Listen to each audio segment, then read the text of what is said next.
The north is cold and full of whispers. He had read it 47 times. Not because he expected the words to change. They did not change. The words were precisely what they had been the first time he found them, 6 months ago, in a sealed room that smelled of cold fire and older secrets, behind a torch bracket in the deepest wing of Dragonstone's private archive. A bracket that swung left when every other bracket in the castle swung right. He had found it while doing what Stannis Baratheon always did when given a castle, cataloging every corner of it, methodically, room by room. Because a castle you do not fully know is a castle that can kill you. The room was behind a tapestry that had not moved in 50 years. The chest inside it bore no markings on the outside. The chest inside it bore a 3-headed dragon pressed into the wood of the lid, faint with age, the kind of mark a man makes in a private moment without meaning to leave it for anyone. He had opened it. He had read it 47 times since. The map room at Dragonstone was cold at this hour. The whole castle was cold at this hour, cold in the specific way of volcanic stone that has been built over the sea for centuries, that has absorbed salt and wind into its bones until the two things were no longer separate. The candles on the writing stand had burned low. The tallow smelled sharp and animal. Outside the narrow window, gargoyles stared into gray nothing with the patience of things that had been staring at nothing for a very long time. The sun was not yet up. The narrow sea was a flat black expanse below, unmarked and indifferent. He held the document in both hands and read it again. A marriage certificate. Drawn up 14 years ago in a sept 2 days' ride south of the Red Mountains of Dorne. Witnessed by a septon whose seal he had confirmed through 4 separate channels without telling anyone why. Authenticated by Maester Cresson, who had served Dragonstone faithfully for longer than Stannis had been its lord, who had held the original document in shaking hands and said nothing for a full minute before saying, very quietly, "The seals are genuine, my lord." He had not spoken of it since. Neither had Stannis. Some things did not need to be spoken to be understood between men who had served each other long enough. Signed by the septon. Signed by the witnesses. Signed by the bride. Signed by the groom. Prince Rhaegar Targaryen. Lady Lyanna Stark. The gargoyles went on staring. The sea went on moving. Stannis laid the certificate on the table. He picked it up. He laid it down again. This had been happening in various arrangements for 6 months. He looked at the portrait of Robert on the opposite wall. Robert at 30, painted in the 2nd year of his reign, before the crown had finished settling into fat. Robert laughing, always Robert laughing, in every portrait, in every memory Stannis kept. In every room they had ever occupied together. The hammer of the Stormlands in one hand, a cup of Dornish red in the other. The painter had captured something precisely true. Robert Baratheon had always looked like a man who was certain of what he wanted, and had never once, in his entire life, stopped to ask himself why. Stannis's jaw tightened. The muscle in his cheek worked once. Twice, he pulled the remaining documents from the wooden chest beside the certificate. Rhaegar's letters to Lyanna, 5 of them, spanning 8 months of correspondence before the elopement. A septon's record of the ceremony itself. 2 witnesses' signed affidavits rolled separately and bound in red ribbon so old it had cracked and dried to the texture of dead skin. And at the bottom of the chest, the detail that had consumed him most, evidence that no annulment had ever been filed. That Rhaegar Targaryen had dissolved nothing, had left no loose ends, had married Lyanna Stark completely, with apparent permanence, and then had ridden north to die at the Trident, and had taken the secret with him into the river. Robert died for a lie. The thought arrived without warning, the way it always did, approximately 17 minutes into each reading. Stannis had a name for it by now. He called it the inconvenient conclusion, that his brother had launched a war on the bones of a story that was not true, that Lyanna Stark was not taken, that Rhaegar Targaryen had not stolen her, that Robert Baratheon had wanted a woman who had chosen someone else, and Robert had done what Robert always did when the world declined to cooperate with what he wanted. He had burned it down and called the burning a crusade. Thousands dead at the Trident. Thousands more in every castle that changed hands in the year after. 2 dragons killed. A dynasty scattered across the world. A continent reorganized around the wound. For a woman who had made a choice. Stannis picked the certificate up and carried it to the candle on the writing stand. He held it near the flame, not close enough for the heat to reach the parchment, just near enough that the candlelight moved across the ink the way light moves across water. His hand did not shake. It never shook. He was the man with the steady hand. He had been the steady hand since he was 17 years old, and it had never once felt like a compliment. He put the certificate back on the table. Davos, 11 seconds. He had counted once, out of curiosity. Davos Seaworth appeared in the doorway in his riding clothes, wearing the expression of a man who had been awake for the same 3 hours Stannis had been awake, which was to say, all of them, without complaint. He stepped inside and closed the door behind him with the deliberate care of someone who had learned that closed doors mattered in this particular castle. He looked at the table. He looked at Stannis. He did not ask what was happening, because Davos had the singular quality of waiting until he understood a thing before he spoke about it, which put him in extremely rare company. "What do you know about inheritance law?" Stannis said. Davos considered this with the thoroughness he gave everything. "Nothing, my lord. I know enough to know I know nothing." "That is not entirely true." Stannis remained where he was, beside the table. "You know that a man does not deserve something simply because he wants it. You have told me this. More than once. In the specific context of the throne. Over the years. I found it irritating. A pause. I was wrong. Which I find extremely inconvenient." He placed the marriage certificate in Davos's hands. Davos read. His lips moved slightly at the names. Stopped, he read the names again. He looked up at Stannis with the expression of a man whose floor has just become his ceiling and who is still working out the geometry of it. "Read the letters." Then, the authentication record. In order. Davos worked through the chest's contents the way he did everything. Once, carefully, all the way through. He read as a man reads something he cannot unread, slowly, without rushing, making sure he understood each thing before moving to the next. When he set the final letter down, he did it with a quietness that was its own kind of statement. "Robert died for a lie," Davos said. Robert died for a lie he chose to believe. Stannis's voice was the same as it always was. Flat, exact, the voice of a man giving a mathematical result to an audience that will not enjoy it. Which is different. Which is worse. Silence, the sea against the cliffs below. A single gull, once, somewhere in the darkness. Stannis walked to the window.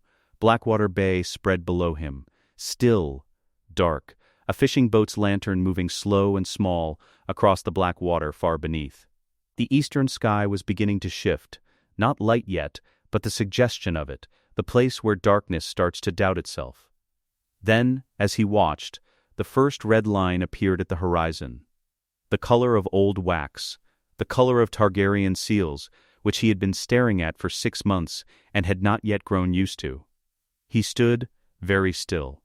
Davos did not speak. Neither of them moved. When Stannis turned from the window, his face held the expression it always had at the moment an irreversible decision was made. Not grief. Not relief. The settled emptiness of a man who has found the answer to an equation he did not want solved and is looking, now, at what the answer requires. "Send word to the captain of the fleet," he said. "We sail north with the tide." Davos looked up. "North, my lord? North, why north?" Stannis looked at him for a moment. Then he looked at the marriage certificate on the table. He did not pick it up again. "Because the law is north, Davos," he said. "It has always been north. I was simply the last to know it. 32 ships left Blackwater Bay on a gray morning with no ceremony. Stannis had refused ceremony. Ceremony took time. Time, as he had explained to Davos twice and to Melisandre once, was not a thing this particular undertaking could afford to waste on flags and trumpets. The ships departed in order of seaworthiness, the largest warships clearing the bay first, the supply galleys following in their wake. The men watched the castle recede. Dragonstone had a way of looking exactly the same from every distance, gargoyles and volcanic stone, and the particular bleakness of a place that had never tried to be welcoming, and it did not grow smaller so much as it became gradually a different kind of nothing. The men knew their lord had made a decision. They did not know what it was. Stannis's decisions had a quality of inevitability that other commanders' certainties lacked, something in the way he stood on the prow for the first 3 days without speaking, watching the sea ahead, that told every sailor on every ship that wherever they were going, the going was irreversible. They did not ask questions.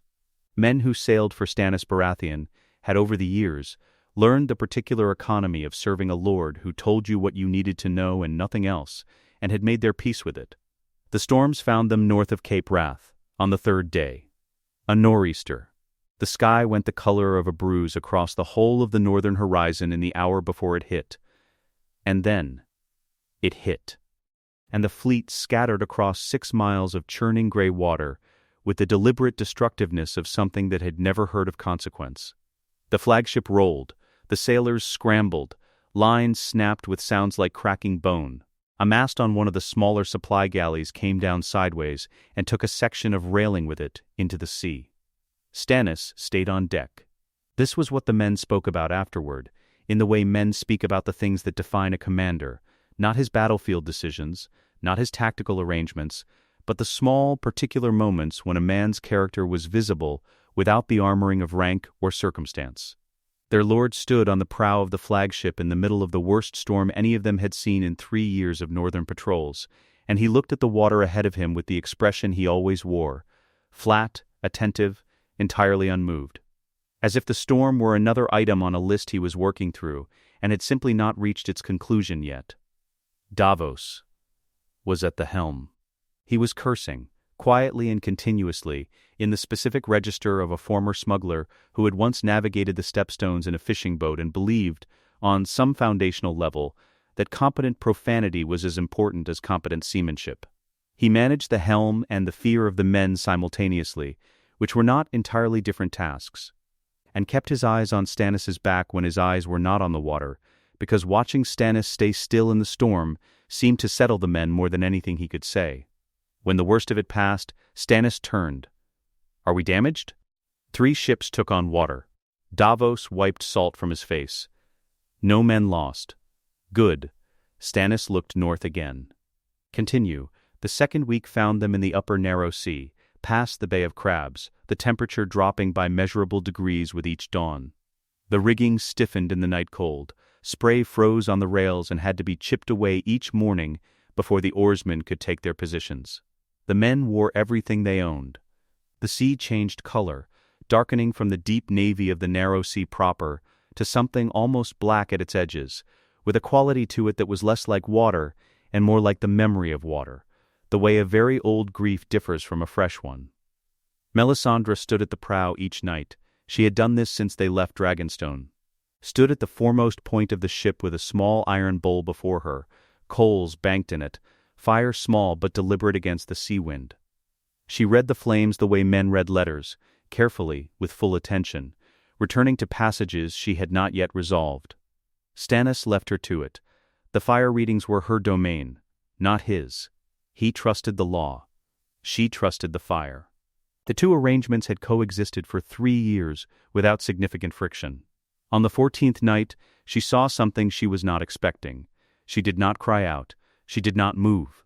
Her face, which was composed by habit into an expression of certainty that she wore the way other women wore jewelry, changed only in the specific way a face changes when a certainty becomes a question. Her eyes went wide, went still. She remained in front of the bowl for a long time after the things she'd seen had burned away, her hands flat on the railing, the cold coming off the water below. She put the fire out. She walked back along the deck without speaking to anyone. She went below. She did not tell Stannis. Not that night. Not the night after. White Harbor appeared on the horizon on the 16th day, the pale stone towers of the Wolf's Den, visible through morning haze, the great lighthouse at the harbor mouth, merchant ships at anchor in the port. The largest city in the north. Lord Manderley's seat, and Lord Manderley was a fat, clever man who controlled the biggest port north of King's Landing, and had more practical power in the north than any lord except the Starks themselves. Davos came to Stannis on the prow. "We could make port here. Lord Manderley would. No, he commands 1,500 swords and a merchant fleet that can carry. No." Stannis kept his eyes on the water ahead. Every hour spent at harbor is an hour the Lannisters spend doing what they do when no one is watching, which is winning. We are not building a coalition. We are retrieving a king. A coalition follows a king. It does not precede one. Davos looked at White Harbor, at the ships at anchor, at the possibility of allies, of comfort, of a night in a real bed. He turned the helm north and said nothing. The shivering sea was not weather. This was the thing that none of the men had understood until they entered it, and understood it all at once. In the way you understand cold water when it closes over your head, the cold here was not a condition of the air. It was a presence. It had intention.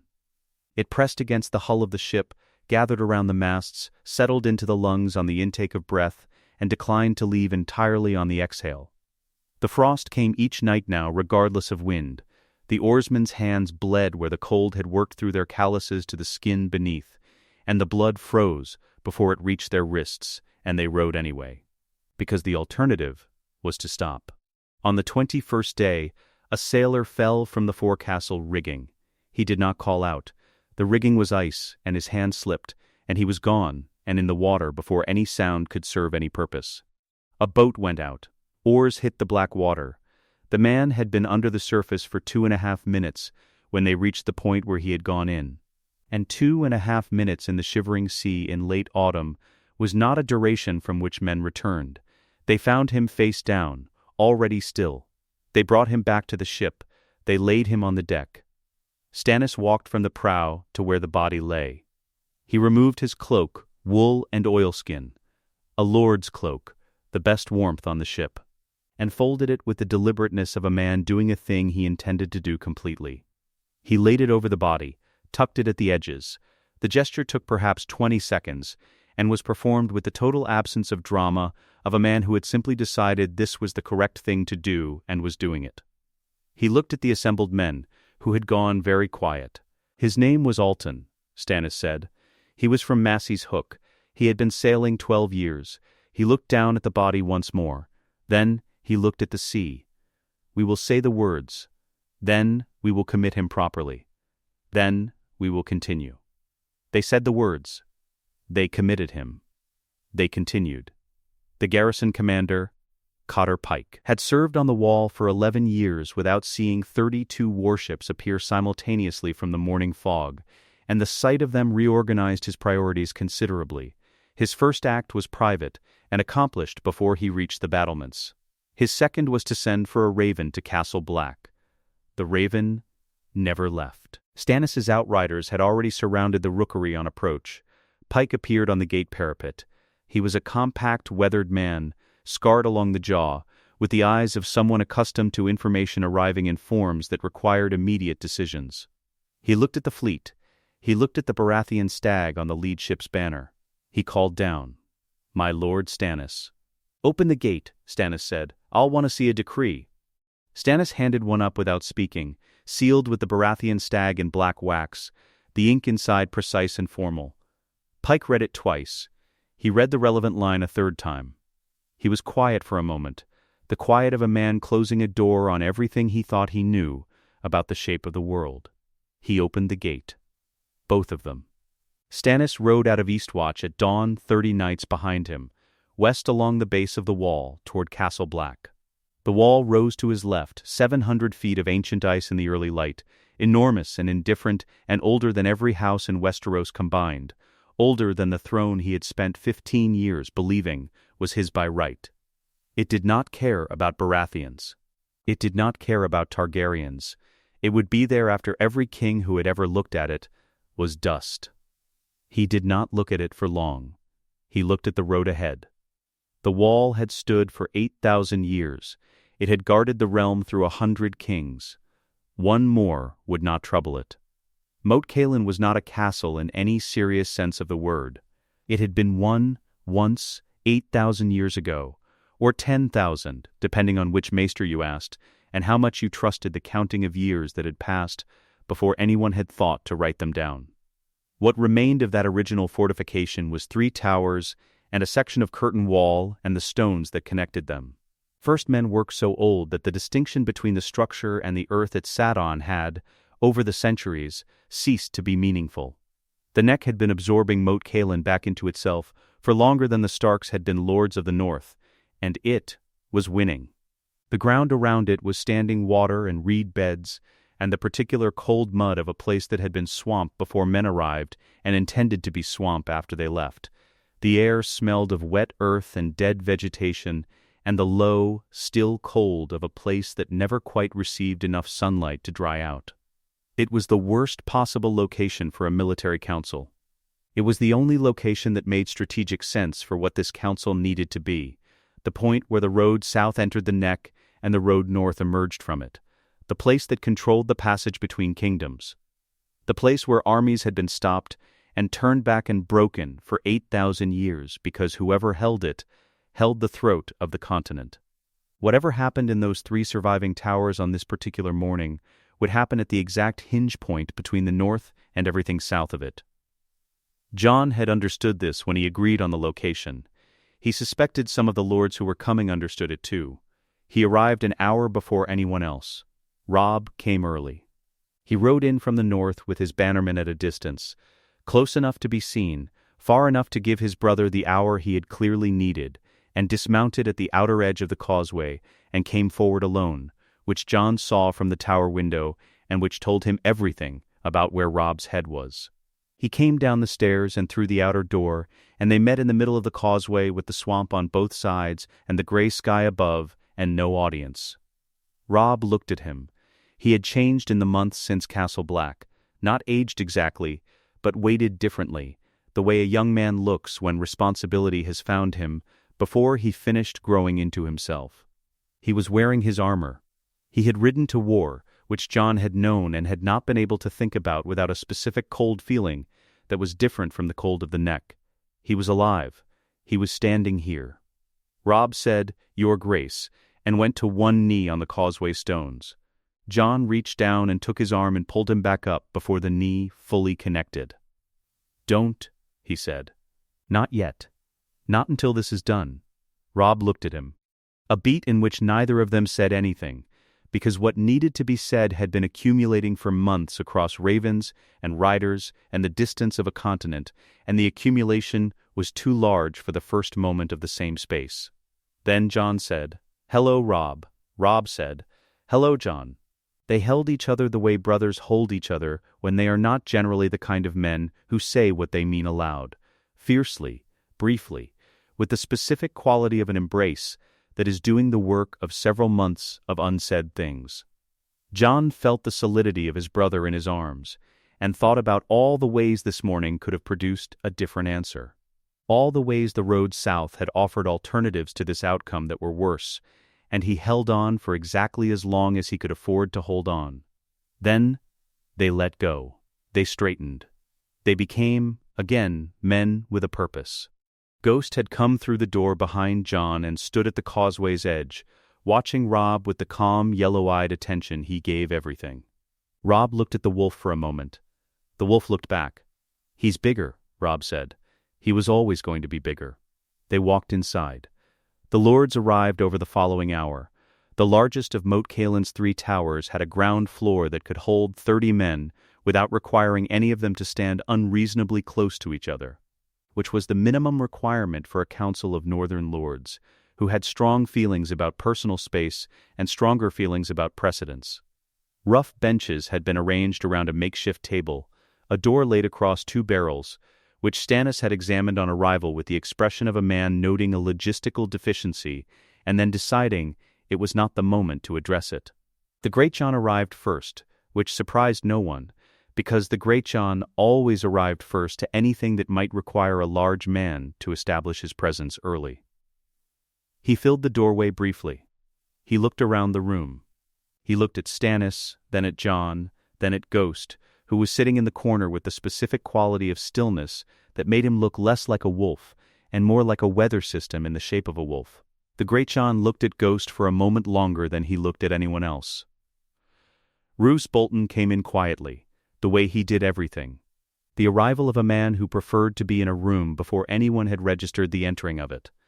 He took a position near the eastern wall and stood with his hands at his sides, and looked at Jon with the pale, flat attention of someone who had already made several calculations and was waiting to see whether the room confirmed them.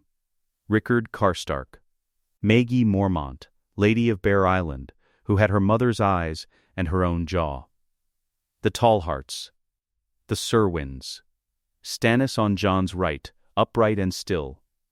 Melisandre at the back of the room in red, which made every old god's man in the space shift his weight slightly and not look at her directly, which she gave no sign of noticing. Jon looked at the assembled faces. He had learned, over months, to read a room the way Stannis had taught him to read a supply ledger, not for what it showed, but for what the pattern of it implied. What he read now was wariness, not hostility, but the specific conditional quality of men who had committed to something and were here to find out whether the something was what they had been told it was. The Great Jon spoke first. "I followed the Starks when they were Stark," he said. His voice was the kind of voice that occupied a room completely without apparent effort. "Now I'm told I follow a Targaryen." He said the word with the weight that a man of the North gave a word that carried a specific historical content. "The Mad King burned my second cousin alive in his armor at King's Landing." No offense meant to the boy. The room was quiet. Jon looked at him steadily. He let the quiet sit for a moment, not as a power display, but because the moment needed its full weight before the response. "Full offense was intended," Jon said. "I take none. My grandfather was mad. I did not choose my grandfather. You did not choose yours, and I am told his second wife was a Frey, which is arguably worse." A beat. The Great Jon stared at him. Then, the laugh came. The enormous, room-filling laugh that could rattle a table. The laugh of a man who had expected an argument and received something that wasn't quite an argument and wasn't quite a joke but was both, and whose genuine surprise at it had bypassed whatever he had prepared to say next. It solved nothing. It changed the temperature of the room by several degrees, which was its own form of solving something.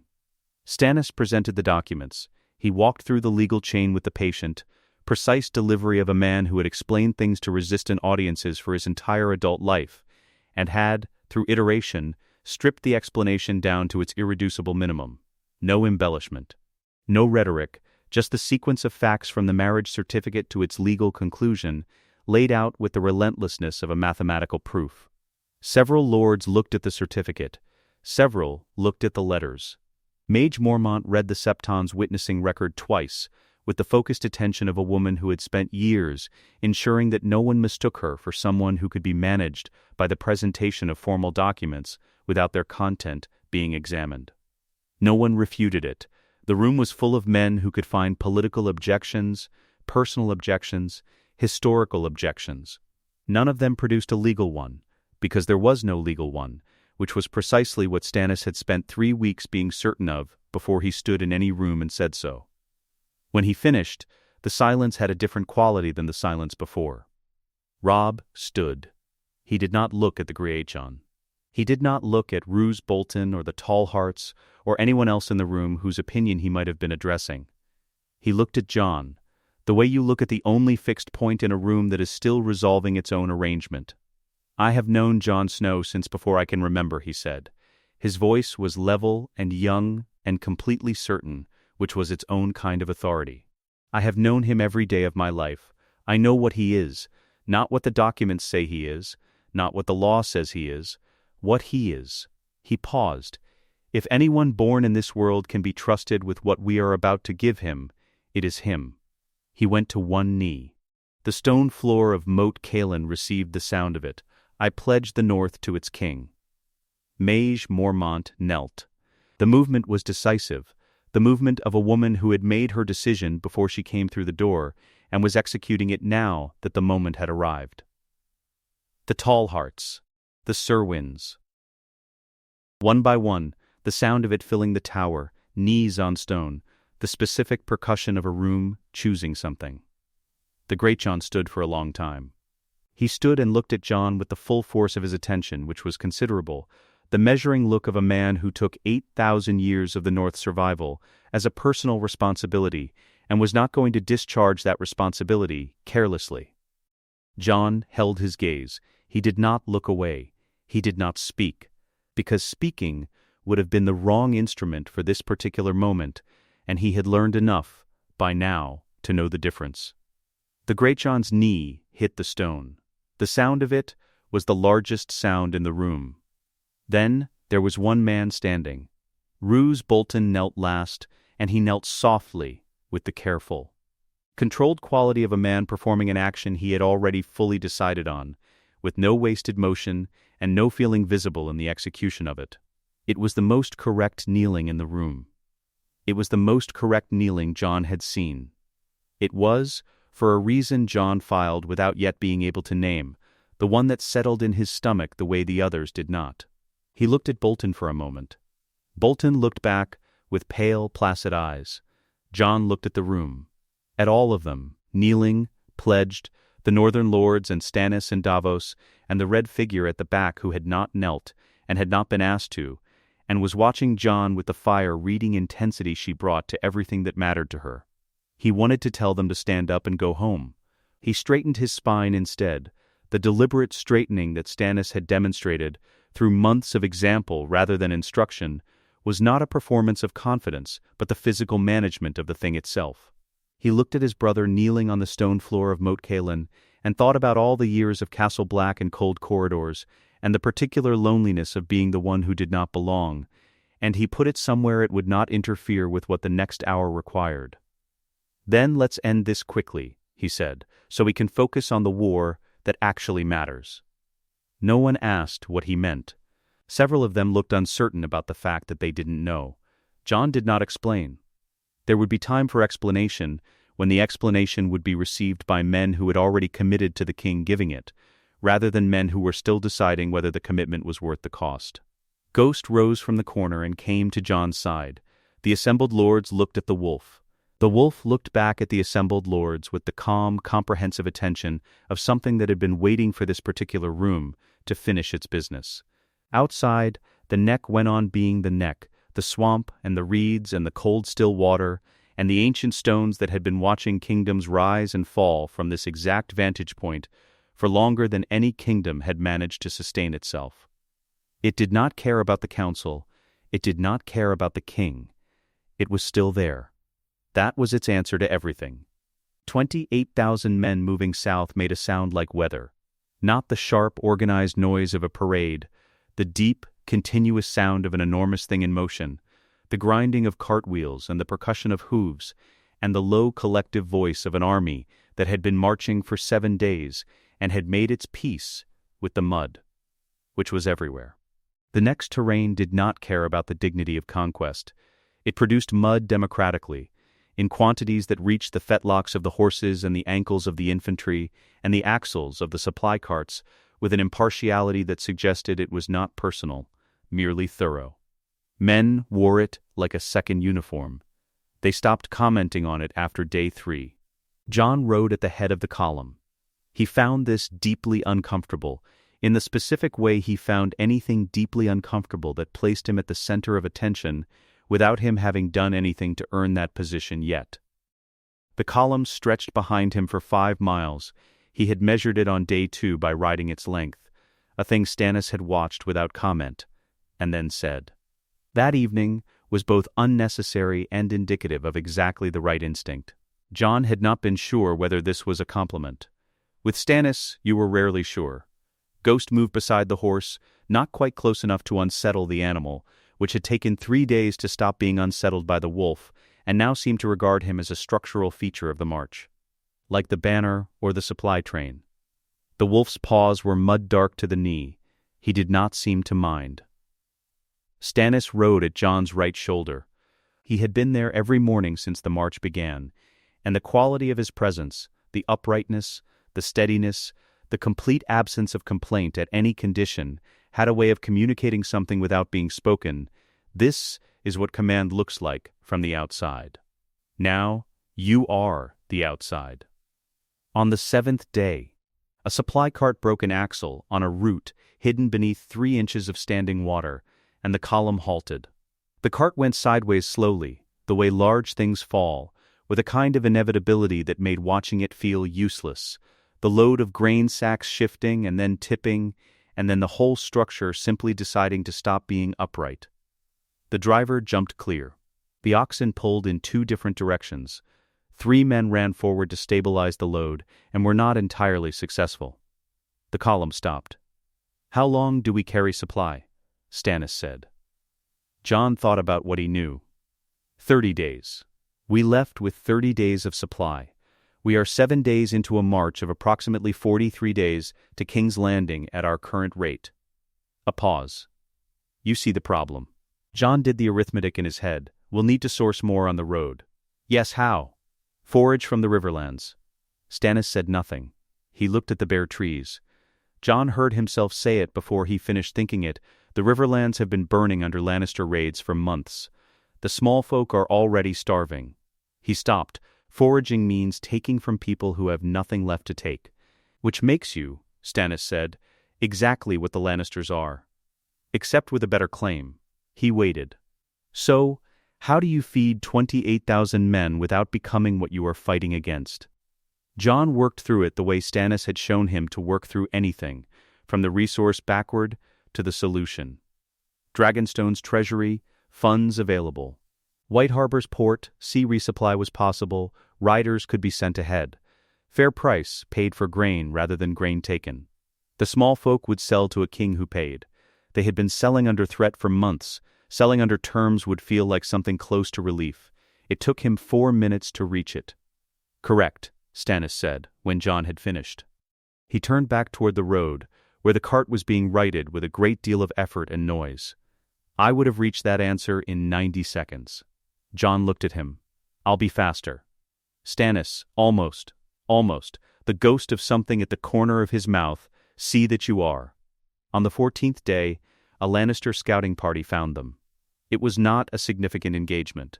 7 mounted scouts at the edge of a tree line, probing the column's eastern flank, looking for its depth, its supply situation, the quality of its cavalry response. They did not know how fast Jon's outriders could move until the outriders had already moved, and by then the question was academic. The skirmish lasted less than 4 minutes. 5 of the 7 scouts were captured. 2 ran. 3 of Jon's men did not walk away from it. He went to where they had been laid at the column's edge, 2 infantrymen and a ranger who had been riding with the northern contingent since Moat Cailin. Young men. The ranger was the oldest of the 3, perhaps 24. Jon crouched beside him for a moment. He had learned his name on day 3, Will. From a village 2 days' ride from Last Hearth, who had been on the walls ranging teams for a year and a half, and who laughed too loudly at his own jokes, and owed someone called Harwick 14 copper stars from a dice game that would now never be resolved. We should see to burial, Jon said. Stannis appeared beside him. He said, quietly, you do not have time to bury every man who dies for you. Jon looked up at him. If you attempt it, Stannis continued, you will never sleep again. Kings who cannot sleep cannot command, and men do not die for commanders who cannot command. He waited for Jon to stand before continuing, which was a courtesy he would not have extended a month ago. You honor them with a word, a prayer, and a victory. That is what they died to give you the means to do. Jon said the words, the names, a prayer to the old gods, which was what he knew, and 3 men from the watch in the north would have understood. Stannis stood 2 steps behind him, and did not speak, and did not leave. That evening, Jon sat outside his tent for an hour after dark, without speaking to anyone. Ghost lay across his feet.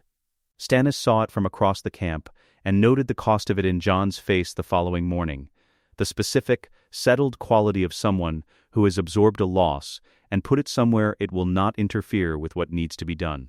He noted it, and said nothing, and it was the most deliberate compliment he had paid anyone in 3 years. On the 21st day, a man was brought before Jon in chains. He had stolen a cooking pot and 2 wheels of hard cheese from a river village, half a mile from the camp's eastern edge. The village had 9 families in it. The families had seen their grain stores burned by Lannister outriders 4 weeks before, and were living on what they could fish from the river. The cheese and the pot were, in the specific accounting of what little remained to them, significant. Stannis's position was stated once, cleanly, The law applied to all men equally, regardless of hunger or circumstance. Soldiers who stole from small folk under the crown's march were stealing from the crown's own people. The law demanded public punishment. Jon ordered the punishment. Public, formal, appropriate to the offense. Then he called for his horse. He rode to the village himself, without ceremony or escort beyond 2 riders, with the camp treasury's purse at his belt. He found the family that had been robbed in a house that smelled of damp wood and river mud, and the particular cold of a space that was not warm enough. A woman and 4 children, and an old man who had the cautious eyes of someone accustomed to soldiers arriving and deciding things without asking. Jon paid twice what had been taken, in coin, not credit. He looked the woman in the face when he handed it over. He rode back to camp. That evening, Stannis appeared at the edge of his tent. "You rode to the village," he said. "Yes, you paid them from the treasury. Double." A silence. Stannis looked at the fire. "You did that for their opinion of you. I did it because it was right." Stannis looked at him for a moment. It was both. He paused. "Good." He left. Jon watched him go and understood, from the precision of those 2 words, that he had passed something without being told a test was being given. Evenings were Jon's, not Stannis's. He moved through the camp after dark the way he had moved through Castle Black, not as an inspection, not performing visibility, but with the genuine curiosity of someone who had always found the company of men in their natural register more interesting than their formal one.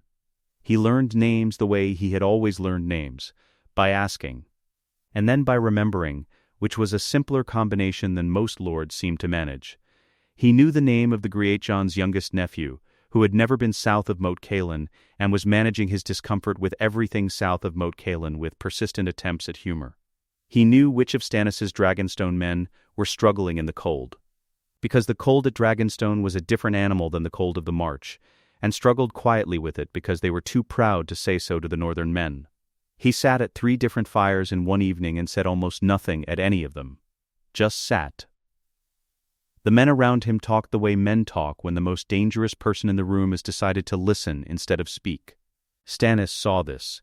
He watched from the edge of the firelight one night, precisely long enough to see a group of men who had been afraid of their own king laugh at something he said without appearing to be afraid at all. Then Stannis walked back to his tent and sat with the map and the logistics ledger and thought about 12 names.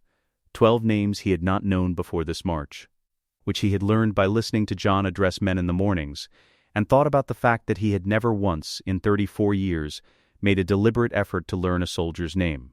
He sat with that for a while. Then he opened the ledger and wrote down all 12.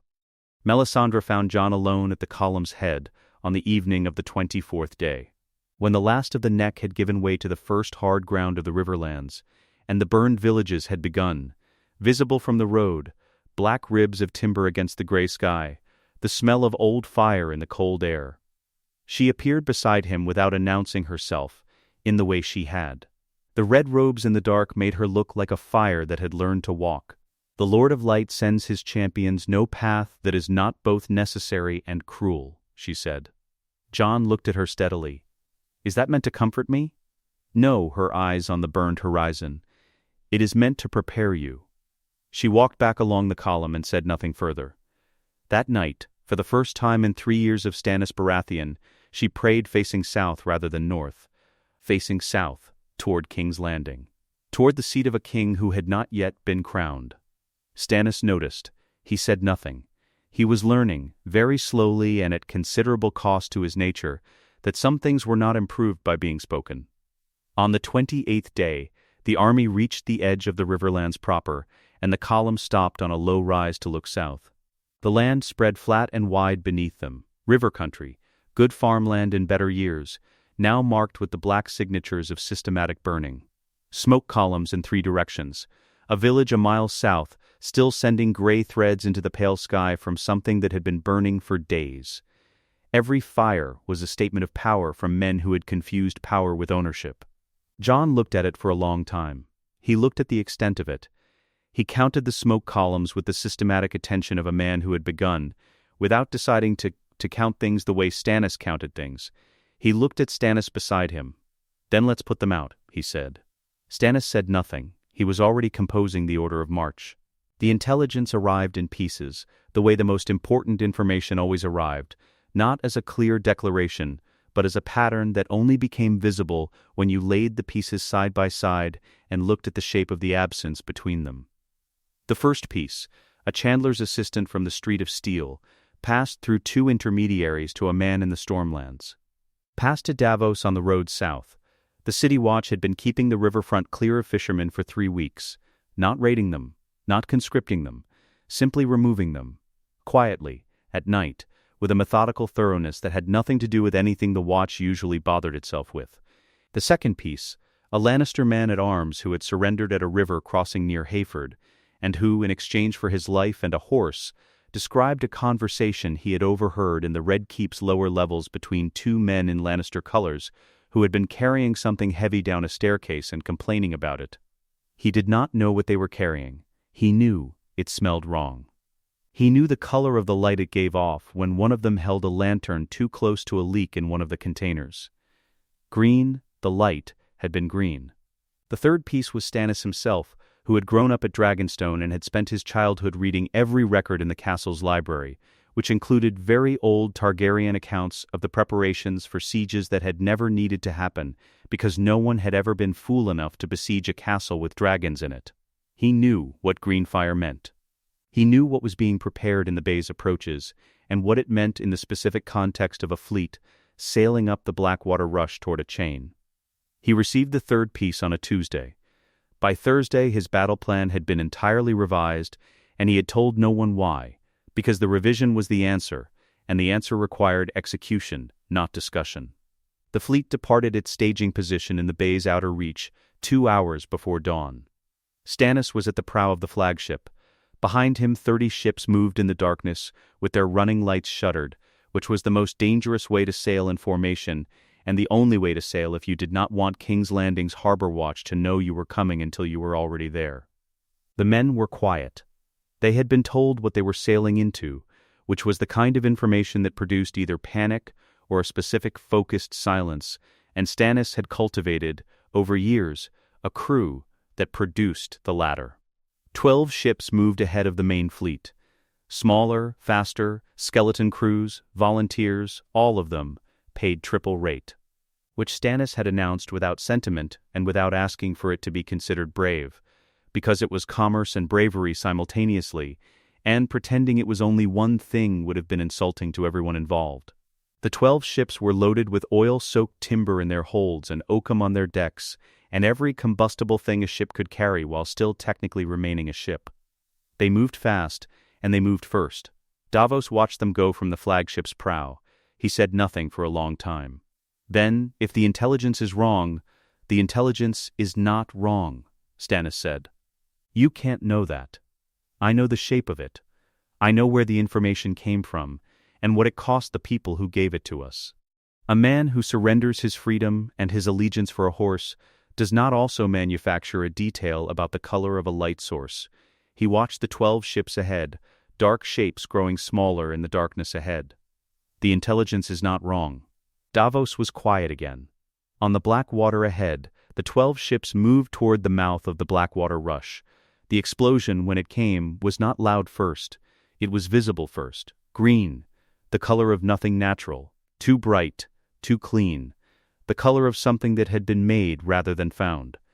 It erupted from the mouth of the rush and climbed.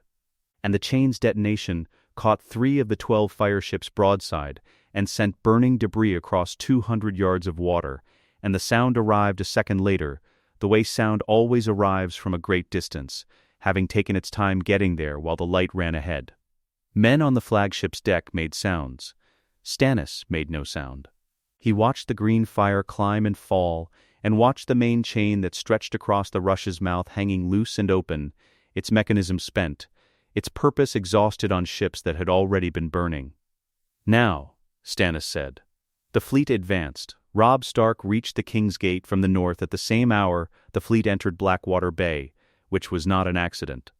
The timing had been set in correspondence across a week of riders, adjusted twice for weather, and was correct to within 40 minutes, which, for a coordinated attack without the luxury of a signal chain that both sides could see, was as close to precise as the world allowed. His cavalry hit the king's gate with noise and intention, which was the point. Not the gate itself. The gate was 6 inches of iron-banded oak and was not going to yield to cavalry. The noise was the point. The torches were the point. The stark banners, visible from the city's northern wall, flying above a force that the wall's defenders could not accurately count in the dark and therefore would estimate high. Drawing eyes and men and city watch captains to the northern section of the wall, away from the east. Robb knew this was the distraction role. He had accepted it without resentment, because he was old enough to understand that battles were not won by the man who charged the gate, but by the man who arrived when the gate was already open. And he was pragmatic enough to know which of those men he was tonight. Jon arrived at the Mudgate from the northeast with 600 men and Ghost. The gate was the city's weakest eastern entry, low, narrow, built to handle river traffic and goods wagons rather than sieges, with a garrison of gold cloaks that had been reduced by 1/3 in the last hour, as their officers pulled men to the northern wall in response to Robb's cavalry. What remained was enough to hold the gate against a reasonable attack. It was not enough to hold the gate against Ghost. Jon had learned over months not to direct the wolf. Ghost understood what was needed. He moved along the base of the wall in darkness that was still full dark despite the green glow from the bay, and the first 2 gold cloaks on the gate's exterior didn't see him. They heard something. A sound that was not quite the sound of an animal and not quite the sound of something else, coming from a direction the darkness made impossible to identify. They turned. They looked. The wolf was white, which meant he was visible even in darkness, which meant they could see how large he was, how much larger than a dog, how much larger than anything a dog had ever been, how utterly, fundamentally silent he was moving across ground that should have made noise. Jon came forward. He lifted the bar. He opened the gate. Through the breach, the city. He stood in the gap between the outside world and King's Landing for a moment that expanded against its own duration, the smell of the city reaching him. Smoke and river mud, and the accumulated smell of 500,000 people living in close quarters. The distant sounds of fighting from the northern wall, carrying thin and small through the cold air. The green light from the bay casting moving shadows through the gaps in the buildings visible from the gate. Something moved in his blood. Not pride. Not triumph. Something older than either. Something that had nothing to do with what he wanted and everything to do with what he was. The blood of people who had built cities and burned them and built them again, who had bent the world to a shape and called it a kingdom. He stood in that for exactly the length of time he could afford to stand in it. Ghost pressed against his leg. He went in. Cersei had chosen the throne room. Not the queen's chambers, not some inner sanctuary, the throne room itself, because if this was the end of things, she intended to meet it seated above it.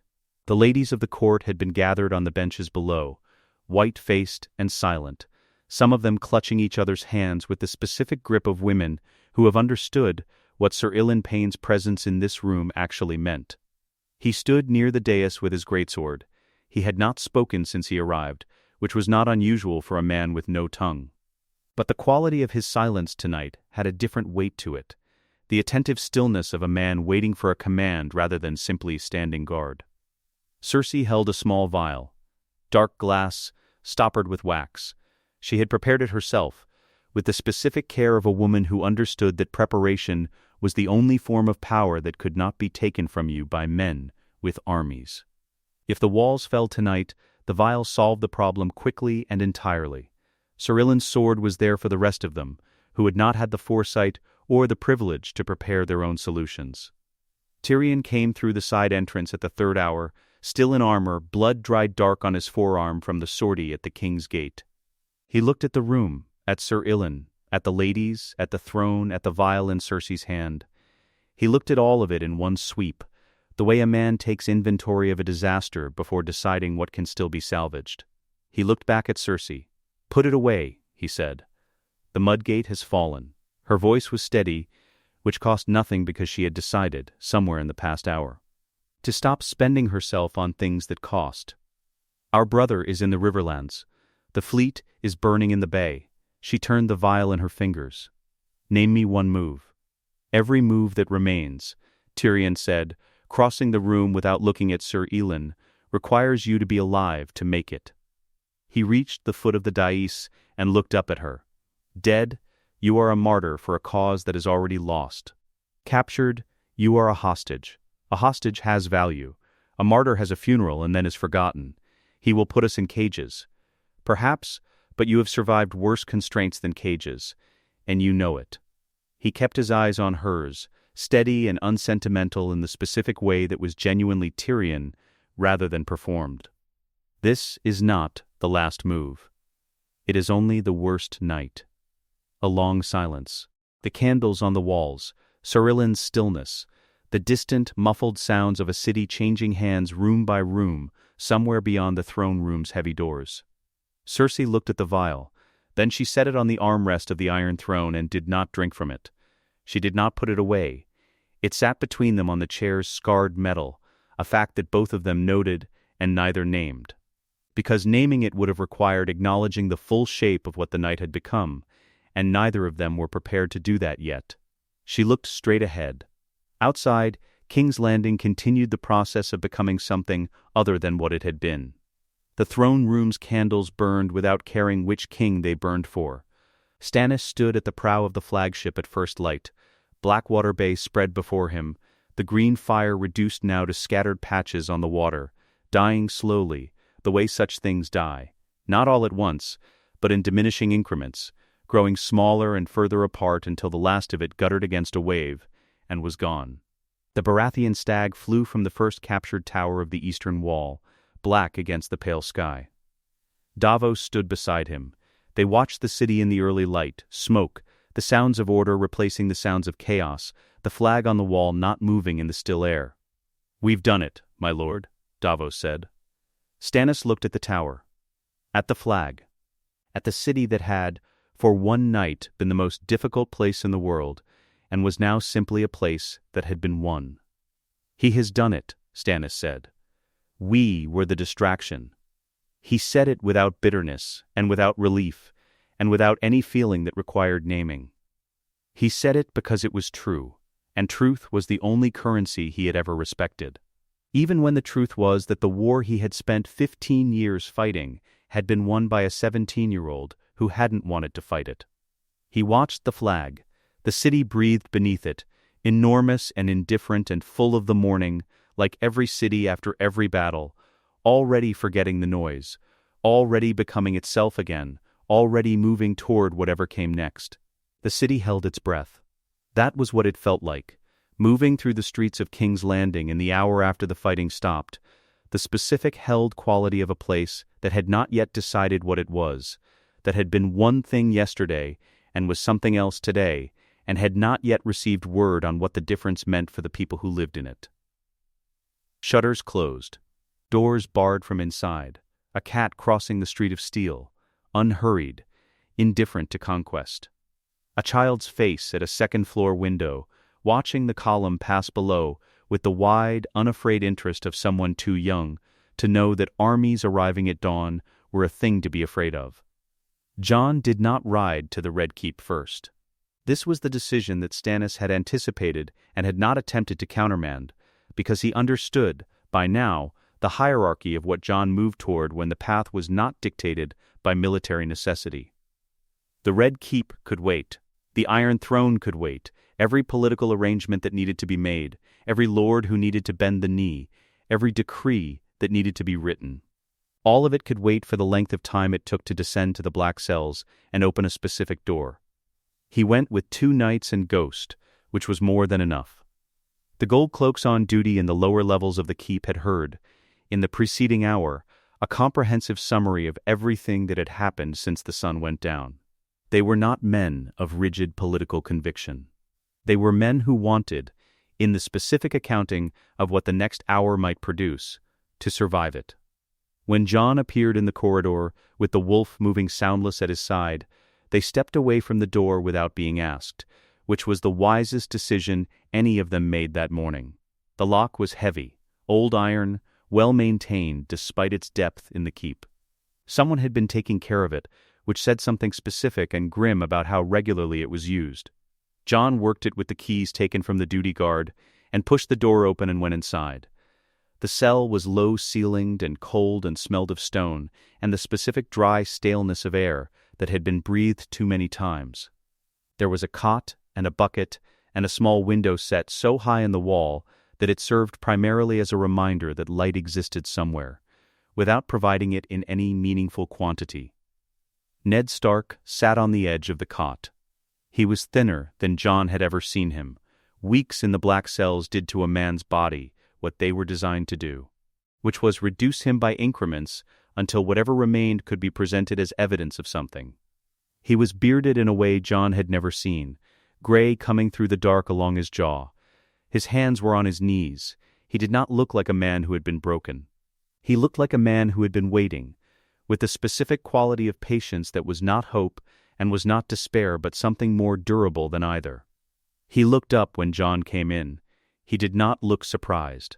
His face arranged itself into something that was not quite relief and not quite grief, and was, Jon understood, the expression of a man who had been carrying a specific weight for 17 years and could, at last, set it down. Jon went to his knees in front of him, not a king to his subject, a son to his father. The only language the moment had. Ned's hand came to his shoulder. "I'm sorry I kept it from you. Don't." Jon's voice came out steady, which cost something. "Not now." He helped Ned to his feet. The older man was unsteady for a moment. Weeks without proper movement and insufficient food did that, and Jon kept his hand under his arm until the steadiness returned. They walked to the door. In the corridor, Ghost padded forward and pressed his head briefly against Ned's hand, a gesture so deliberate and so unlike the wolf's usual reserve that it stopped them both for a moment. Ned looked down at the wolf, then at Jon. Then he said, quietly, as they walked, "I always knew it would come to this. One way or another. I just hoped you would have more time." Jon said nothing. He kept walking. Outside, the city breathed its held breath around them, waiting to learn what kind of men had arrived. The throne room was empty. Not of people. Stannis was there, and Davos, and Robb, who had arrived through the King's Gate 2 hours after it opened, and had, in that time, managed to establish order in the northern quarter of the city, with the calm efficiency of a boy who had been trained from birth to understand that command was a function performed rather than a quality possessed. He stood near the western wall with his sword sheathed and his arms at his sides, and looked at his father when Ned came through the door with the expression of someone trying to maintain composure against a feeling that was too large for the space available. Ned went to him first. They stood together for a moment in the way fathers and sons stand when they have both survived something that was supposed to prevent it. Robb said something quietly that Jon could not hear, and Ned said something back, and then it was done, and they both straightened and became, again, men in a room with a purpose. The Iron Throne stood at the far end on its dais, ugly at close range. In the way that things assembled from violence are always ugly at close range, 1,000 swords from 1,000 defeated enemies melted and hammered into a shape that conveyed power by conveying discomfort, as if whoever sat in it earned the right through the simple, continuous act of not being cut by it. Jon walked toward it and stopped. He stood before it and looked at it from 10 feet away, the full, unmediated reality of it, the thing he had been told was his, and did not sit down. Stannis stood beside him. He did not look at the throne. He looked at the wall above it, with the expression of a man who had thought about this object for 15 years, and had, now that he was in the room with it, decided it was not worth thinking about further. "It is yours," Stannis said. "Not yet," Jon said. First, justice. Cersei was found in the throne room exactly where Tyrion had left her, seated on the Iron Throne, which was either defiance or the simple refusal to cede the chair she had decided to occupy. She had dismissed Sir Ilyn. The ladies of the court had been escorted to their chambers. She sat alone in a room that was too large for solitude, in formal dress, with the composed expression of a woman who had spent a night running every available scenario and had arrived at the only remaining one.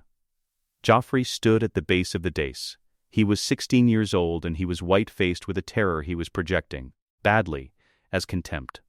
The contempt was a thin layer over something much younger and much simpler, and anyone who looked at him for more than a moment could see through it to the boy beneath, the boy who had been taught that cruelty was authority and had believed it, because the alternative was to question the only version of power he had ever been shown.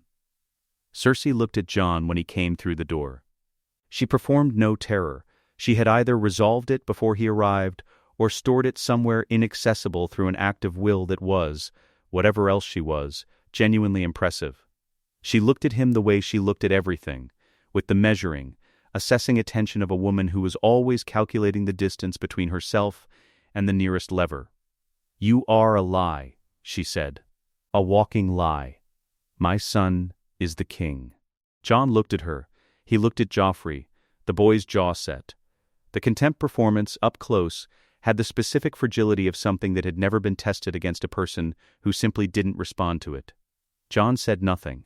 That nothing went on long enough that even Joffrey's performance faltered slightly at the edges, because a silence that deliberate, from a man who held every card, communicated more than any threat. Jon turned and walked out of the room. The argument with Stannis happened in the throne room, in front of 30 lords who had gathered in the hour since the city fell, and it happened because that was the only way it could happen with Stannis Baratheon, in full view of the people whose understanding of the outcome mattered. Stannis laid it out without preamble. Cersei and Jaime were guilty of incest, which was a capital crime under the faith. Cersei was guilty of conspiracy against the crown.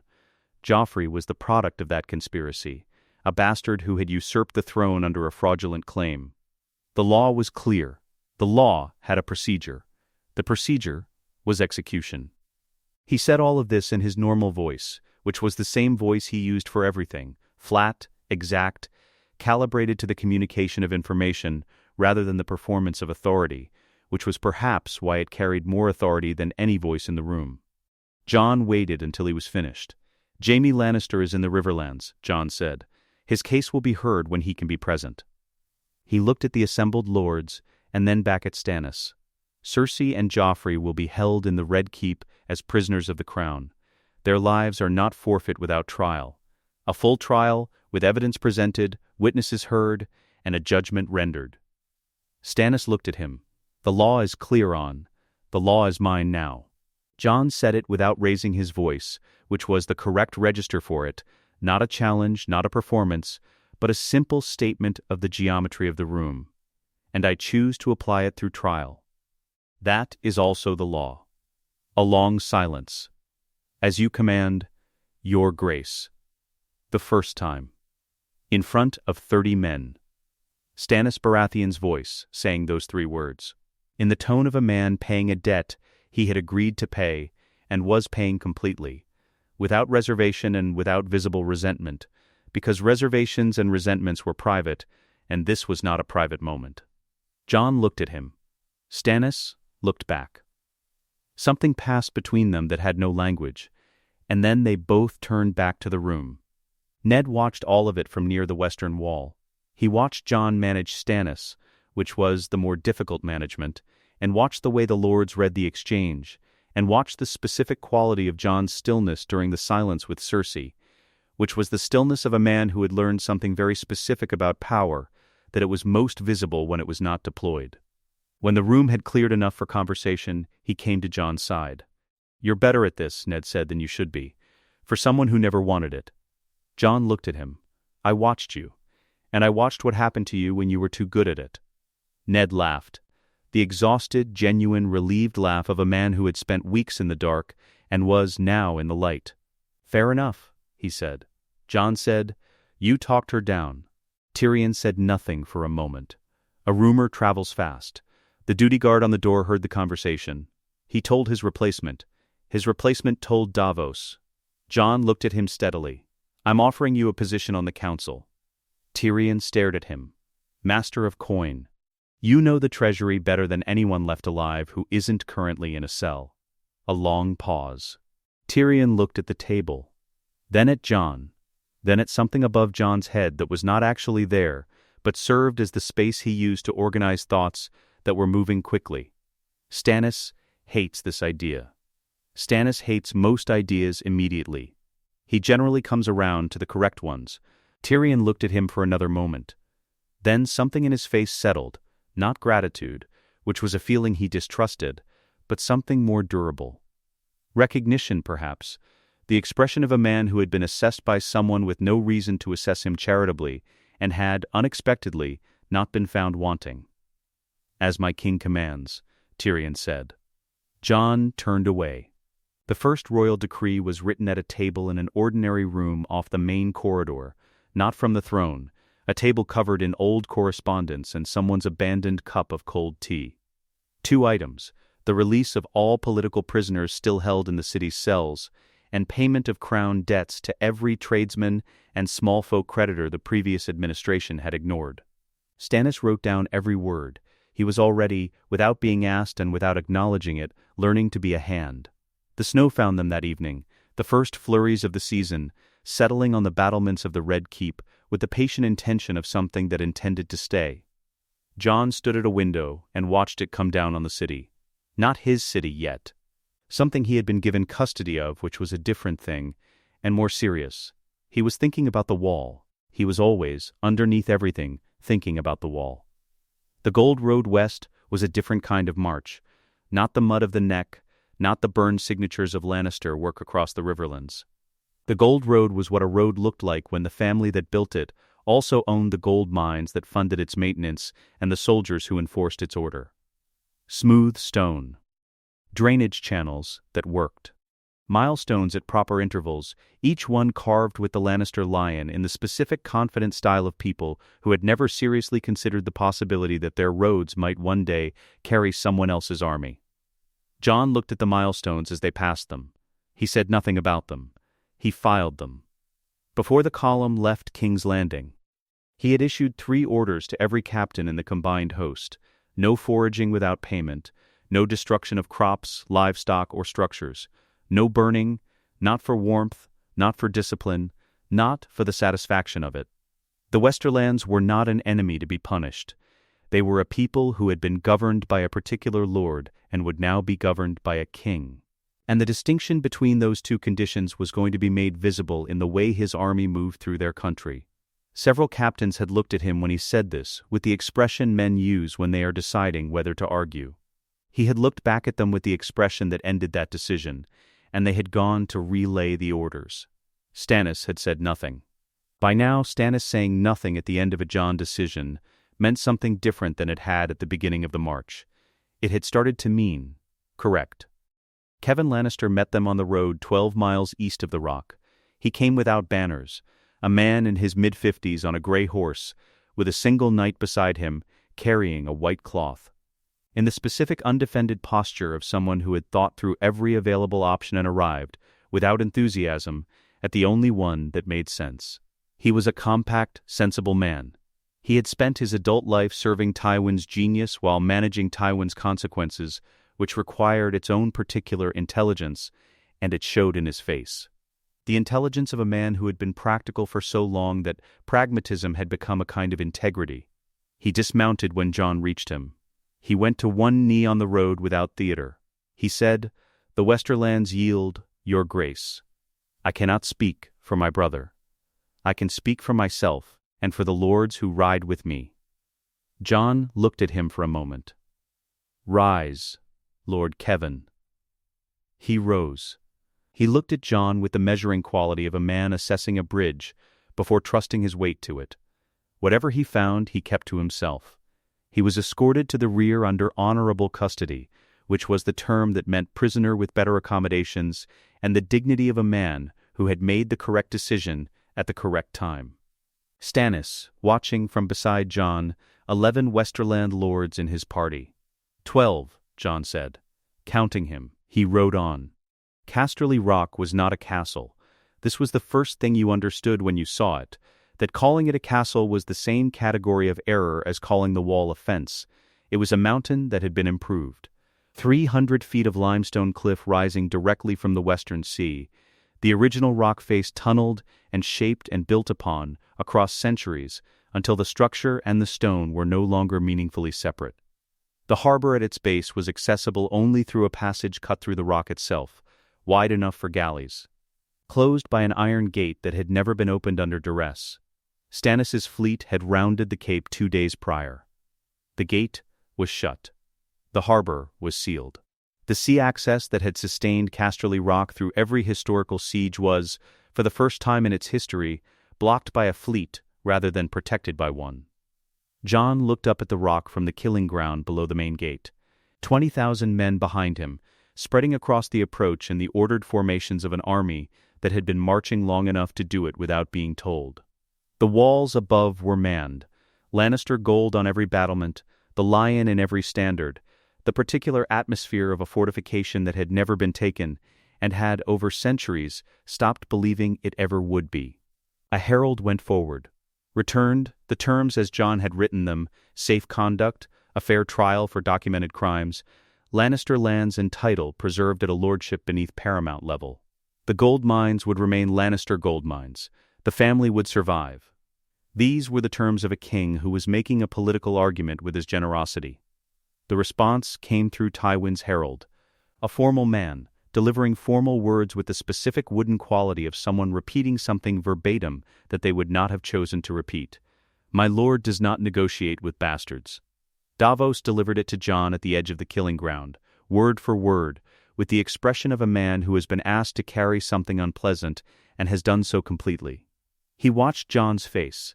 Jon's face did not change. He turned his horse and rode back to the camp. Stannis fell in beside him. He called you a bastard, Stannis said. I heard. You are not a bastard. He knows that. The camp's edge. Jon dismounted, handed the reins to a groom. He said it anyway. Stannis considered this. He wants a reckless assault. He wants me to send men up that killing ground in the dark because I'm angry. Jon looked back at the rock over his shoulder, the walls, the lion banners, the absolute physical confidence of the place, which means he doesn't have what he needs inside to hold it indefinitely, which means he's afraid. He turned back toward his tent. The worst thing you can do to Tywin Lannister is make him wait. Stannis was quiet for a moment. Then, 3 weeks. Perhaps 4. Then, we wait 3 weeks. The defections began on the 5th day. A Westerland knight slipped from the postern in the rock's eastern face before dawn, surrendered to Jon's outriders with his sword held flat across both hands. He had a wife in Lannisport and 2 sons old enough to serve, and had spent 5 days watching Tywin's internal food accounting with the close attention of a man who could multiply daily consumption by available stores and arrive at an answer he did not like. Jon received him in his tent without ceremony. He accepted the sword, handed it back, offered terms, and sent him to the rear. He did not make a show of it. He did not need to. The sight of a Westerland knight walking out of the rock alive and well and in possession of his own sword was its own argument to everyone watching from the battlements above. By the 12th day, 19 Westerland lords had surrendered at Jon's camp. He received them all the same way, without ceremony, without triumph. With the specific matter-of-fact quality of a man for whom this was not a victory to be performed, but an outcome to be processed. He learned their names. He asked about their families. He sent each of them away with written safe conduct and specific written confirmation of their lands. He was making a catalog of people who had decided he was real. On the 16th day, a woman appeared at the camp's edge, a servant from inside the rock's lower kitchens, older, with the expression of someone who had thought about this moment for a long time and had finally decided to stop thinking about it and do it. She spoke to Davos for 40 minutes. Davos came to Jon. Jon called Stannis. The supply tunnel's entrance was in the eastern cliff face, 30 feet below the waterline at low tide. It accessed a lower section of the rock's larder system designed for deliveries from fishing boats when the harbor gate was closed. It had been in use for 80 years and had never been considered a weakness because no one had known about it except the Lannister family. Their household stewards, and one kitchen woman who had decided on the 16th day of a siege that her loyalty had found its limit. Jon sent 40 men that night. He did not go himself, which cost him something, because his instinct was always to go himself. He sent 40 men he trusted, and he waited in his tent with Ghost and the map and the specific terrible patience of a commander who has done everything that could be done and must now wait for the doing of it to conclude. The postern gate opened 2 hours before dawn. Tywin Lannister was in his solar when Jon came for him. The room was what the man was, without excess, without comfort as an end in itself, built entirely around function. Maps, correspondence in ordered stacks, a single candle, well positioned. He was dressed in Lannister colors, gold clasp, house colors, the formal dress of a man who had decided that if this moment was coming, he would meet it as himself. He sat behind the desk. He did not stand when Jon came through the door, which was either defiance or the preservation of a dignity that required him not to rise for anyone. He looked at Jon. Not with the contempt of his herald's message, that had been a tactic. This was something else. The full, unhurried assessment of a man who had been measuring people his entire life and was performing the measurement now out of sheer professional habit, even here, even at the end of everything. Jon looked back at him. Neither of them spoke for a moment. "The castle is taken," Jon said. Yes, Tywin's voice was exactly what it had always been. "I noticed. I offered you terms. You offered me a gilded chain and called it mercy. I have been building this family for 40 years. I do not end it kneeling to a boy who rode a wolf through my gate." Jon was quiet for a moment. "Final choice, Lord Tywin. A full trial in King's Landing, publicly, with evidence presented and judgment rendered. Or the Night's Watch. Castle Black needs capable administrators, and it is a more honest use of your particular skills than a cell." Tywin looked at him for a long moment. Something moved in his face, not softness, but a recalibration, the expression of a man revising an estimate upward against his preference. "You are more Targaryen than I expected. I am more Stark than you expected," Jon said. The Targaryens would have burned the rock. A silence. The candle. The sea. Somewhere below the stone. "And if I refuse both?" Tywin said. "Then your family's standing ends with your verdict." Jon's voice was even. "Not the family itself. The standing. Your grandchildren will be Westerland lords of a middle house with good land and no debt. They will have futures. Those futures depend on what you choose now." Tywin looked at the desk, at his hands on the desk, at something that was not in the room. He said nothing. Jon waited the length of time that could reasonably be waited. Then he rose, and left the room, and gave instructions that Lord Tywin was to be kept under house arrest in his own solar, with 2 guards and his correspondence. Until a decision was communicated. He was halfway down the corridor when Stannis fell in beside him. "He'll refuse both." "Yes," Jon said. "I know. Then why offer?" Jon looked at the stone ahead of him.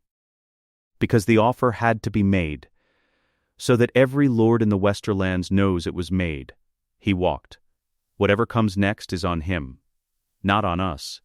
The news arrived at dawn, which was when bad news and good news both seemed to prefer arriving. Davos, at the tent entrance, with the expression of a man who has been given something to carry that is neither one thing nor the other. "Lord Tywin died in the night, your grace. The maester believes it was his heart." Jon was still. He looked at the tent wall. He thought about the man in the solar, the desk, the candle, the hands, the 40 years of building a family with the specific ferocity of someone who had confused the family with himself. He thought about the look on Tywin's face in the last moment before he left the room. Not at Jon, not at the desk, but at something that was not in the room, which was perhaps the only direction Tywin Lannister had ever looked that he had not been able to control. "Did he suffer?" Jon said. "Davos, no, your grace. He was found in the chair. It was quiet." Jon nodded once. "Good," he meant it. "The lion came down from Casterly Rock at mid-morning. They took it from the highest tower first, the great Lannister standard, gold on crimson, the lion in full display. It came down the way all things come down that have been flying for a very long time, slowly, with resistance from the wind, the fabric folding against itself reluctantly, as if it too understood that this was a specific kind of ending. In its place, 3 banners rose together. The Westerland lords who had surrendered stood in the yard below and looked up. They looked for a long time. They were men who had been shaped by a lion their whole lives, and whatever they felt about what had replaced it, they understood, with the precise certainty of people watching a door close that would not open again. that an era had concluded. The wind came off the sunset sea and moved through all three banners simultaneously, which was either coincidence or the world's own commentary on the matter. Neither Jon nor Stannis made anything of it. There was work to do. There was always work to do. The city had been deciding what it was for 3 weeks, not loudly, not in the way cities decide things when the decision is being made for them by armies in the streets. That process had lasted 1 night and was over. This was the quieter, more durable kind of deciding. The fishmonger on the Street of Flower opening his stall the morning after the fighting and discovering that the world still required fish, the chandler's boy delivering candles to the Red Keep and finding, to his visible confusion, that someone on the other side of the door paid him the full amount without argument. The gold cloaks on the city's gates wearing the same cloaks, under new orders, carrying out instructions that were largely the same as the old instructions, and in several respects noticeably better. The city had been one thing. Now it was something else. The something else was still resolving itself into a shape, the way metal resolves itself after the hammer, and the city was, very slowly, beginning to find that the new shape was not worse. Jon had spent the 3 weeks at work. Not at ceremony, not at the performances of power that a court expected of its new center, the feasting, the receiving of gifts, the elaborate ritual of being seen to be important. He had done what was required of the role, and declined the remainder. The small council met each morning. The city's accounts were reviewed. The correspondence from every great lord in the realm arrived daily and was answered daily, each letter in the same register, lawful, precise, neither threatening nor conciliating, the register of a man who knew what he was and did not need to argue for it. Tyrion managed the treasury with the focused energy of someone who had been given an interesting problem and a real mandate for the first time in his life, which combined to produce, in the first 2 weeks, a more thorough audit of the Crown's finances than any previous administration had managed in a decade. He presented the results to Jon, without softening them. The Crown was deeply in debt, primarily to the Iron Bank of Braavos, and secondarily to a variety of Westerosi lords who had been lending Robert money at favorable rates in exchange for favorable treatment that had now, with the change of administration, ceased to be favorable. Jon read the full accounting once. He read the summary a second time. He asked 3 questions, received 3 answers, and issued 2 directives. Tyrion went back to work. Stannis said nothing about Tyrion. This was by now one of the loudest forms of communication available to him. The coronation was held in the Great Hall. Not the throne room. Jon had been consistent about this, and Stannis had. After a specific argument that lasted 20 minutes and ended with Jon saying the law makes me king, Stannis, not the room I'm standing in when someone says so, been consistent about not raising it again. The Great Hall was large enough for 500 people. 500 people were present, every great lord who had bent the knee represented, either in person or by proxy. The officers of the new small council, the senior officers of the combined host, Maester Aemon, who had come south at Jon's specific request on a horse-drawn litter, wrapped in enough furs that only his face was visible, which he had characterized as unnecessary fuss, and then accepted without further complaint. The room smelled of beeswax and wood smoke, and the cold that came in through the high windows, which were open because Jon had asked for the windows open, and because this was his coronation, and because cold was the register he thought in most clearly. The High Septon presided. He was a round man, elaborately dressed, whose relationship to genuine theological conviction was more complex than his vestments suggested, but he knew the words, and the words were real regardless of the man saying them, and he said them correctly and at the appropriate pace, which was all Jon required of him. The crown had been made by a goldsmith on the Street of Steel who had been told, simple, no jewels, no dragons, a circle of gold, plain, the way a serious crown should look. He had complied with this instruction precisely, and had then, in the 3 days between receiving the commission and delivering the finished piece, made one additional decision entirely his own. At the brow of the circlet, set into the gold, a dire wolf carved from gray iron, not large, not decorative, not the kind of flourish a man adds to make a client feel they've received something extra. The kind of thing a craftsman adds when he has understood what he's been asked to make, and wants to say so in the only language available to him. Jon saw it when the crown was brought forward on its cushion. He was quiet for a moment. He looked at it the way you look at something that has said, without words, something accurate about you. Then, he put it on. It was lighter than he expected. He didn't know why this surprised him. He put the feeling away. Stannis spoke for 37 words. He had written them himself, revised them once, and declined Davos's suggestion of a 38th word, with the specific finality he reserved for things he had already decided. The words established lineage, acknowledged the assembled lords as witnesses to a lawful succession, and communicated the crown's intent toward peace and good governance. They contained no poetry and no sentiment, because poetry and sentiment were not the appropriate instruments for a legal ceremony, and because Stannis Baratheon had been communicating without either for 34 years and saw no reason to begin now.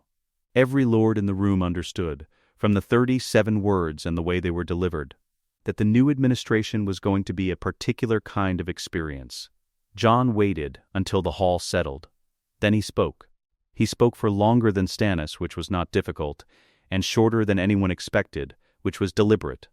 He did not speak about the throne. He did not speak about the war just concluded, or the Lannisters, or the succession, or the legitimacy of his claim, all of which had been established and required no further argument. He spoke about the wall. He said, "I have stood in the shadow of what waits beyond it. What I know, what I carry, and what I am asking you now to understand is that the war we just finished is not the war that matters. You followed me south. I am asking you now to look north. Everything we have done in these past months is preparation for a threat that most of you have not seen, and none of you will find convenient to believe in. My first act as your king will be to send resources north. My second act will be to send more." He paused. "I will explain this fully to each of you at the council that follows this ceremony. There will be questions. There will be skepticism. I do not expect it to be otherwise. I am asking you to extend me the same credit you have already extended by standing in this room. The belief that the man you have placed your trust in knows something worth knowing and is telling you the truth of it." The hall was quiet, not the quiet of an audience that had been persuaded, the quiet of 500 people encountering a new kind of king. The High Septon, who had been expecting a closing benediction at this point, waited a moment before beginning it, uncertain whether Jon was finished. Jon nodded at him. He began. The appointments were made in the council chamber adjacent to the great hall, with the senior lords present and the ceremony dispensed with. Stannis Baratheon, Hand of the King. The room received this with the specific silence of people who had expected it and were nonetheless struck by the actuality of it. Stannis accepted it with a single nod. He had already, 3 days prior, begun drafting the administrative reforms he intended to implement in the first month, and had placed the draft on Jon's table without being asked. And Jon had read it overnight and returned it in the morning with 4 annotations and no other comment, which had produced in Stannis an expression that Davos, who had known him for 15 years, had never seen before on his face, and could not entirely name.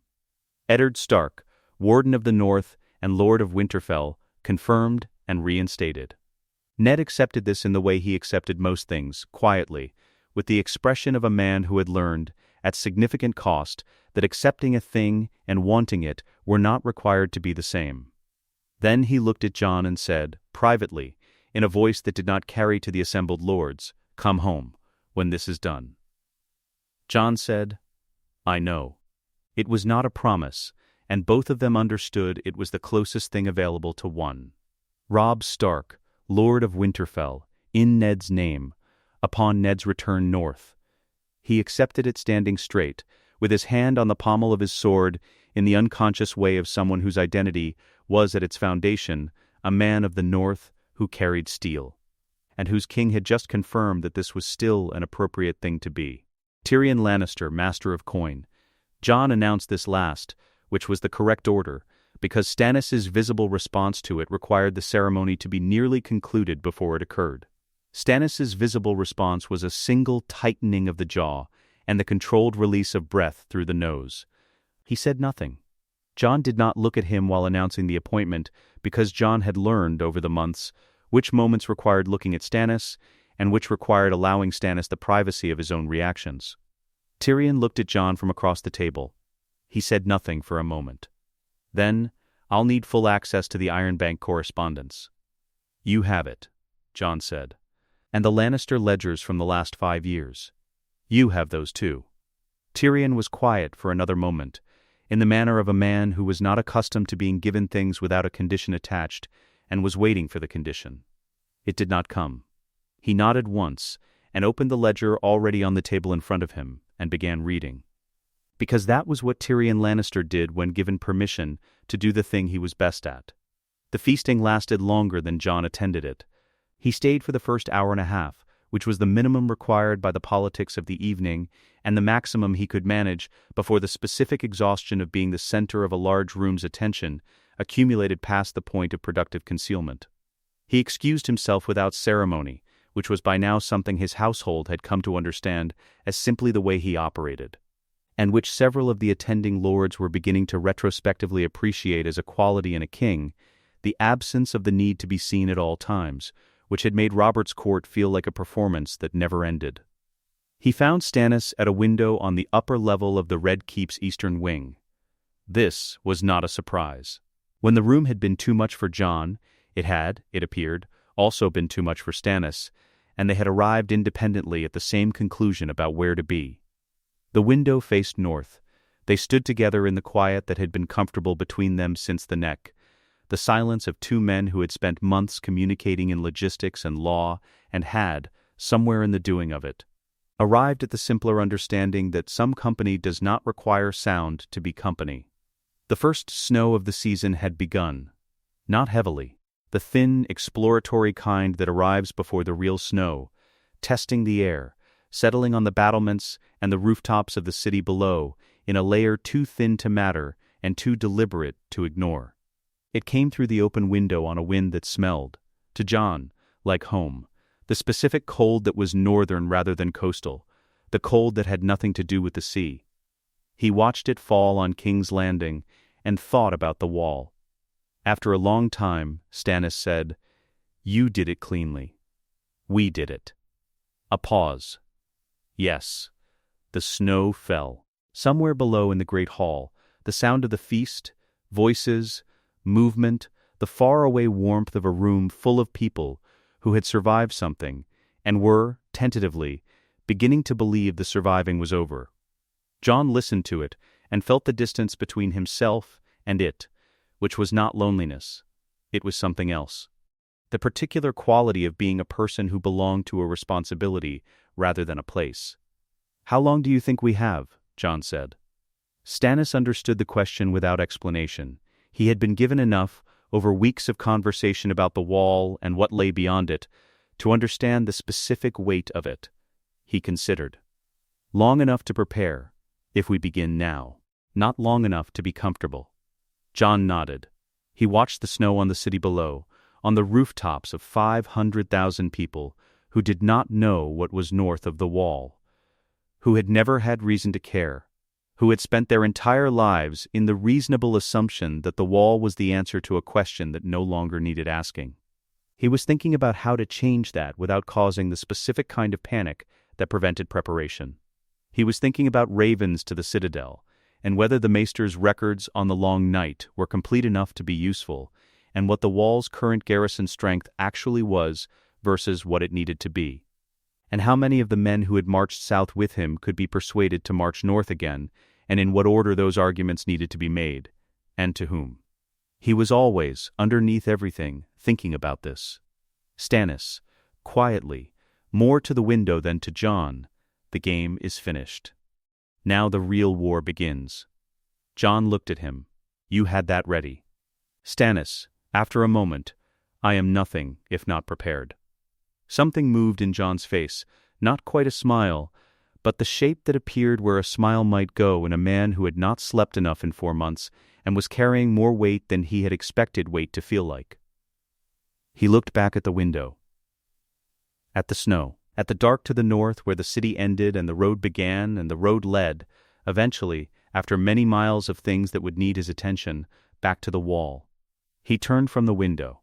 There was work to do. There was the treasury, and the ravens and the lords who needed to be educated about the threat from the north before they would fund its defense, and the Night's Watch that needed to be rebuilt from an institution the realm had forgotten into something that could face what was coming. There was Ned going home, and Robb, and the question of Cersei and Jaime that would need to be resolved through the trial he had promised. There was every consequence of every decision he had made since a man with a straight spine had sat across a table from him and said, "You are not a bastard," and waited. Behind him, the snow settled on the battlements of the Red Keep, patient, thin, returning, the way it always returned, without announcement and without apology, from the north that had made him to the south he had been given, finding them both equally indifferent to its arrival and settling on both with the same quiet, covering grace. Jon walked back into the light. Let us know what you'd like to see next. The end.